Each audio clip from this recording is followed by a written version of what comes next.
Morning, everyone. It's 11 minutes past 8 o'clock right now, and it's time to talk politics in a interesting way, and that's why we bring our party Wait a minute. scoopers. You didn't say we had to be interesting. Oh, it's very interesting, especially when you get a He just set the Democratic bar. take and a Republican take at the same desk. That's the whole idea. We have Jeff Link and Craig Robinson joining us in studio right now, so getting ready for the holidays, things getting ramped up, and big event coming up in just a couple of days. If it happens. Right. Jeff, tell everybody what we're talking about. So Thursday is the next scheduled DNC debate. I think we have 7 people that have qualified for that debate. It's going to be held in Los Angeles, but there's a little bit of an issue because the location where they have it, I think it's the food workers are on strike. Okay. And they're negotiating with Sodexo, who's the management company, who was hired by the college to do this. It's a little confusing. Okay. But anyway, there is a strike and a picket line, and all 7 candidates have said they're not going to cross the picket line to participate in the debate. Okay. Now, so what does that mean for the debate? Because they've been planning this for a while, obviously. Yeah. Now, will it continue? Will it go on? There's some discussion they're going to have to move locations, which is really difficult for the sponsoring media companies that are doing this, Politico and I can't remember.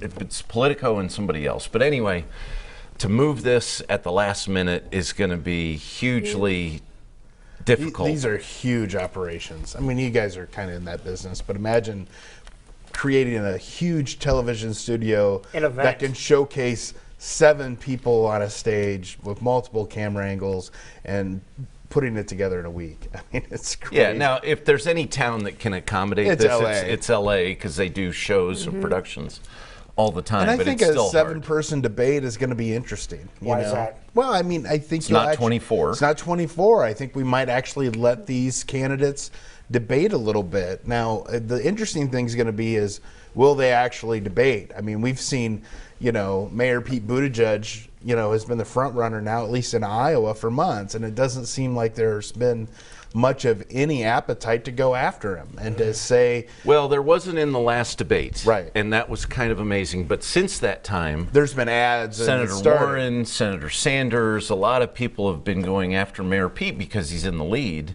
And it's going to be interesting to see how they want to mix it up. But how he deals with that will tell you if he's ready for to be the nominee of the party or not. So if you're a Democrat, even if you're a Pete Buttigieg supporter, you want to see it. Can he handle it? Can he take all the incoming? You want confirmation, yeah. You want confirmation that, hey, in a general election against Donald Trump or anybody, that he's going to stand the test of time. And so, it's not that you always just want to survive these and get through unscathed. I think you want to show your party that you have what it takes to be the nominee. No, of the both you candidate. gentlemen mentioned that he was in the lead. He's in the lead in Iowa. Yeah. Is that correct? But not nationally. Correct. Okay. Right. And But nationally doesn't really matter. it actually doesn't matter at all. It doesn't matter at all. Okay, I mean, and explain why. well, because we don't nominate our presidential candidates that way. It's a state-by-state process. There is no national There's primary. no national. I mean, it's just like all these national polls, whether it be on impeachment or presidential candidate. It'll take the temperature and flavor of someone and tell you kind of where they stand in terms of eyeballs and people knowing them and maybe a broad level of support. But it doesn't tell you how they're actually going to do. You need to look at state by state, and especially you got to look at the calendar. What matters the most is Iowa, because we're first, and then New Hampshire, and then you can start looking at South Carolina. But even it's too early to even look at a South Carolina poll and think it's going to hold. So these people that are all excited about Biden taking the lead in the national poll in the past week and a half or so, that's really doesn't really matter. It's just an overview. No. It's It's a good talking point. It's a good but talking that's point for about Joe it. Biden. Okay. And it's good for national fundraising. But, we've seen in contest after contest, cycle after cycle, that the national front runner, Rudy Giuliani was a national front runner for Republicans. That's right, he was. Newt Gingrich. Jeb Bush. All these people have been, and yet they've struggled, and especially in states like Iowa. And so, you got to go where the contest is. The first game on the calendar, on the schedule, is Iowa, and you need to win it. So Craig makes a good point about how does Buttigieg handle the arrows that are coming his way on Thursday night. But I think we're really at an interesting point in the caucus right now. 7 weeks from yesterday will be caucus night. We only have 7 weeks. We've been talking about this for a year. Yes. We only have 7 weeks to go. A lot can change in the next 7 weeks.